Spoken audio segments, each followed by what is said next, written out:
First, I just want to state something right here. I'm the most unbiased person to give an opinion. All I'm doing here is stating facts. I'm not women bashing or being racist, nothing. So don't go looking for things. I'm Canadian by birth, so I really don't care who wins besides the election hurting Canada in some type of way.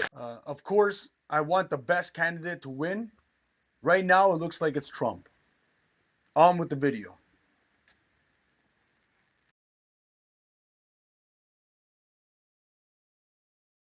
Some voters, though, might ask, you've been in the White House for 4 years. You were vice president, not the president. But why wasn't any of that done the last 4 years? Well, there was a lot that was done, but there's more to do, Anderson. And I'm pointing out things that need to be done, that haven't been done, but need to be done. And I'm not going to shy away from saying, hey, a bit of misinformation, if not more than a bit. I swear, when I watched that, I thought it was an SNL skit and not the reality version. But I'm glad that you raised the subject so that I can address it. But just, if you don't mind, just let me just finish. Because I think the use that word to describe him. Let me ask you tonight, do you think Donald Trump is a fascist? Yes, I do. Yes, I do. And I also believe that the people who know him best on this subject should be trusted. I got to say something to that. Kamala Harris must be out her mind. Okay? You calling Donald Trump a fascist is very funny. Mainly, the reason being is that he was not a fascist in his first term or his first time being a president. So he already proved that he's not a fascist. He had to come over and say something like that. Like, she's really just reaching and reaching for things here that are just not there. Like, they're out of this world. Maybe just in your mind, Kamala, but everybody's seen he wasn't a fascist for 4 straight years when he was last president. So, also, what stands out to me is, why didn't she tell him he was a fascist when they were doing the debate?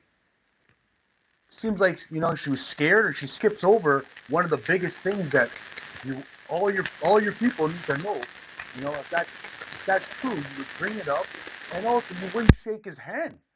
So you did 2 things at that debate that it's like, it goes against, your beliefs there pretty much, or you were scared.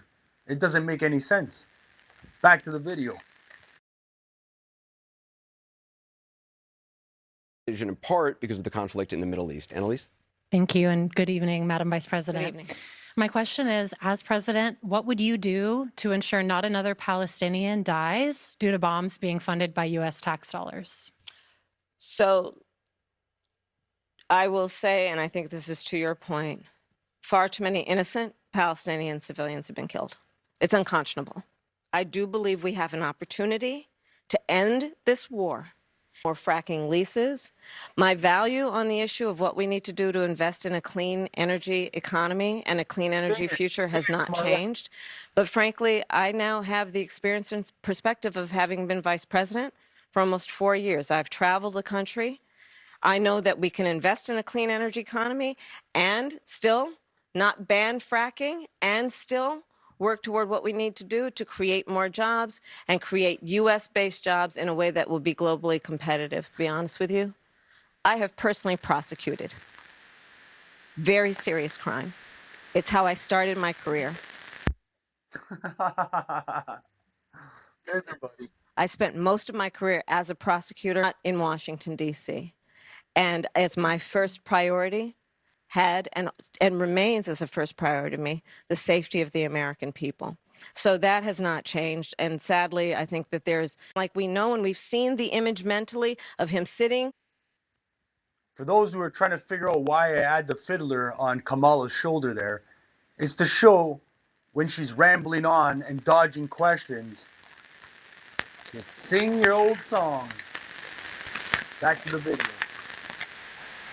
In the dining room off of the Oval Office, watching for hours as people violently attacked the Capitol, you can be sure, because he has said he would weaponize the Department of Justice to go after his political enemies, that you can look at a Donald Trump in the White House after January 20th, sitting in that Oval Office, plotting his revenge. He has talked about the enemies with. Let me state something here. Let me state something about that. So, Kamala Harris here is going to get my thumbs up, 100%. So, Kamala Harris announced on Monday that if elected president, she will fully legalize adult recreational cannabis on the federal level. Now, that is massive. That would be the first time a presidential nominee has taken such an ambiguous stance on ending cannabis prohibition. As of 6 days ago, she did that. Like that should boost her ratings for sure. I will always like a candidate who supports legalizing marijuana. Like, you have to do that. It's a must. We did it. Now it's your turn to do it. But it's just a matter of time before Donald Trump will do the same. So she did that one first. Let's see. The only problem with that is, just like Trudeau did, he took at least a year and a half before we finally see stores open, or even before the laws fully take.